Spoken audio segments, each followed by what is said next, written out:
پھر ان کا ہاتھ یوں دکھا کے فرمایا کہ بچوں کو حلال کھلاتے ہوئے حلال حلال حلال، رشوت، سود، چوری، ڈاکہ، حرام یہ نہیں، حلال۔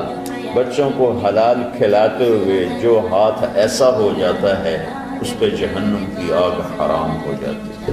لیکن ایک مائنڈ سیٹ بن چکا ہے ہمارے ہاں کہ بس یہی دینداری ہے۔ مکمل دینداری بنتی جب اس کے ساتھ دنیا کے معاملات اور اخلاقیات درست ہوتے ہیں، پھر جا کے وہ مکمل دین بنتا ہے۔ اچھا، جس نے ان 4 شرطوں کے ساتھ دنیا کو کمایا تو کیا ہوگا بھائی؟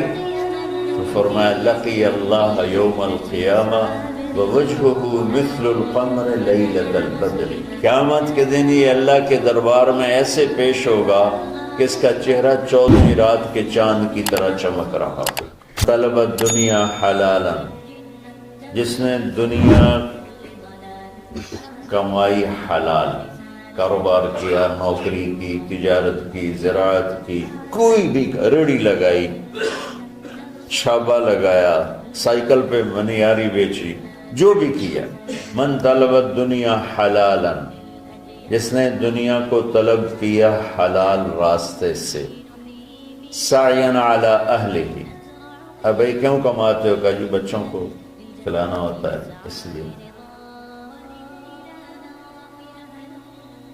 تعطفا علی جارہ، کیوں کماتے ہو؟ کہ جی کچھ اللہ کے غریب بندے ہوتے ہیں ان پر خرچ کرتا ہوں۔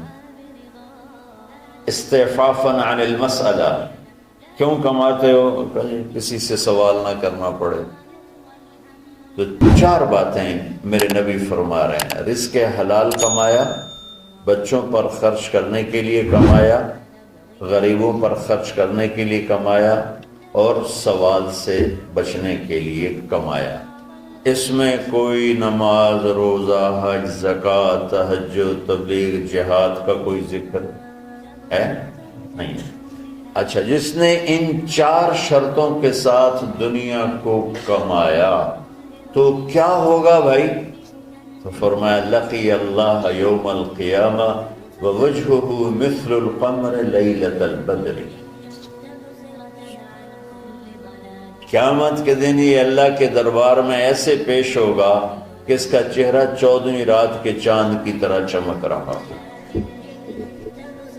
اللہ نے ہمیں ایسا دین عطا فرمایا۔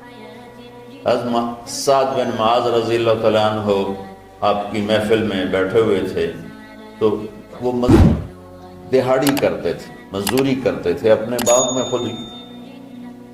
تو آپ کے ان کے ہاتھوں پہ نظر پڑی تو ہاتھوں میں مزدوروں کے نا ہاتھ سخت ہو جاتے ہیں، بہت ہارڈ ہو جاتے ہیں، وہ کسی چلا چلا کے ہاتھوں سے کام کرتے۔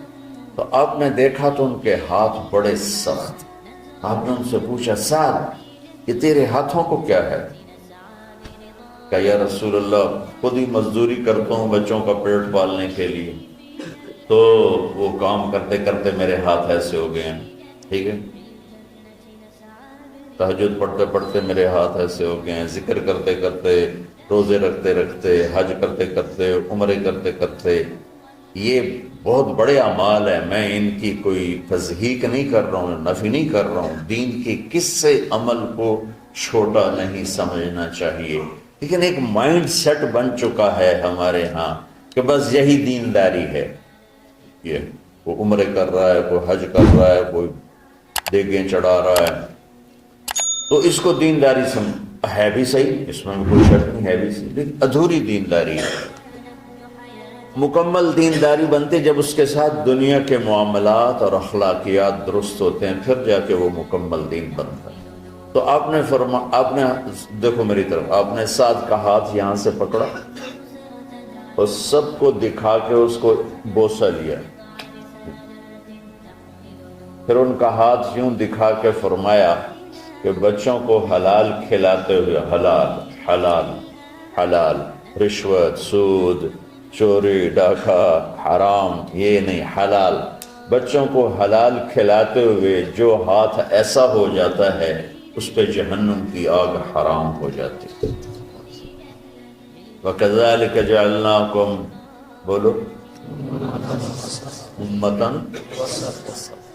کہ ہم نے تمہیں معتدل اعتدال والی دنیا امت بنایا ہے، نہ دنیا میں ایسے لوگوں کہ دین برباد ہو جائے، نہ دین میں ایسے لوگوں کہ دنیا معطل ہو جائے۔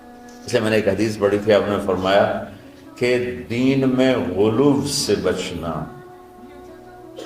غلو مطلب کہ اس طرح لگنا کہ بچوں کا پتہ نہیں، بیوی کا پتہ نہیں، گھر کا پتہ نہیں، کام کا پتہ نہیں۔ یہ عیسائیت میں تو بزرگی ہے، ہمارے دین میں بزرگی نہیں ہے۔ یہ انتہا پسندی ہے۔